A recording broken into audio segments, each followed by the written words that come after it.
just as a point of reference, yesterday was the celebration, the feast for Franciscans of the Stigmata of St. Francis. And yes, we are in the shrine of St. Anthony, and we have the Anthony relic at the back of the chapel. But we could call this, as I said yesterday, the sanctuary of the Stigmata of St. Francis, because we have that icon in front of us in our sanctuary. But also for our friary, where the friars live. We live in St. Joseph Cupertino Friary.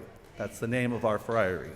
And his relic, his feast day is today, and his relic is on our altar. So he's with us today as you come to St. Joseph Cupertino Friary as well.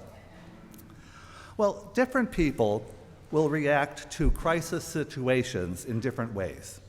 Some people tend to go to pieces in a crisis. They lose it. They feel overwhelmed by the crisis and sink down into it. Then there are others who are at their best in a crisis. They rise to the occasion. They stay calm in the midst of that crisis and get clarity. And they set a good course and a good action to take. They keep a cool head and find a way through the crisis for themselves and for others. Such people tend to have a steadying influence on everyone else. This main character, the steward, in our gospel today, seems to have belonged to the second group. A steward of a wealthy farmer and suddenly catapulted into a crisis situation. He was going to lose his job. He found himself facing immediate unemployment without, of course, what we would call unemployment insurance as we have today. No benefit for that. As he stared into that abyss, he took absolute and resolute action to secure his future. Although what he did was morally suspect, arbitrarily reducing the debt owed by his boss's clients, it gained him their friendship, the friendship of others, at a time when he was very vulnerable.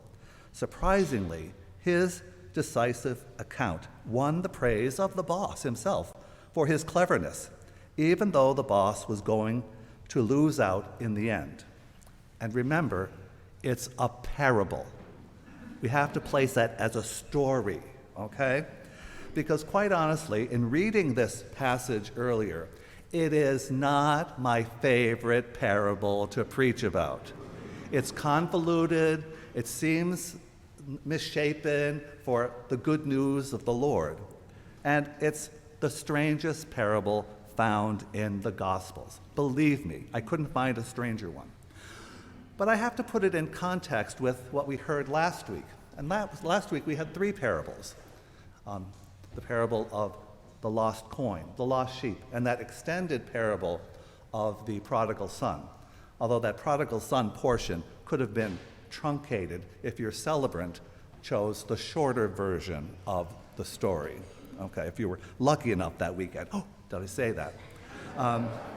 Yet Jesus told this particular story right after that parable of the prodigal son, the lost coin, where they diligently searched for something that they lost. Perhaps we are being reminded in this particular parable that God can speak to us through all sorts of people, including those who would never be regarded as saints. In a sense, Jesus is telling us that God communicates with us through all of life's situations, including those situations that are not particularly noble or exemplary. Jesus wanted his disciples of every age, even now, you and I, to learn something from the way the steward coped with the crisis situation in his life. He was very successful in securing his own future that when the future appeared to be very bleak. Jesus wants his disciples, his followers, to be equally resourceful in securing God's future, the future of the kingdom. The steward was on the ball when it came to looking out for his own interests. The parable suggests that as followers of Jesus, we need to be equally on the ball when it comes to looking out for God's interests. Jesus implies that the qualities that the steward displayed in a crisis will also be necessary in the service of God's kingdom. In particular, the sense of urgency, this decisiveness, his cleverness, his imagination. If God's kingdom is to come, the followers of Jesus will need all of these qualities. We cannot wait for God to do everything. Decisive action from us is needed if God's will is to be done among us, if that future God intends for us and for our world to come about. God's values and God's vision will often come into conflict with how our world seems to operate. Accordingly, our readings today, God's vision for our world requires money to be used in the service of others, especially for those who are most vulnerable. The prophet Amos rails against those who make money by undermining the well-being of the needy. Jesus calls on us to use money to win the kind of friends who will welcome us into the tents of eternity. The steward used his master's money to gain earthly friends. We are to use money to gain heavenly friends. Elsewhere in the Gospel of Luke, Jesus makes clear what this entails.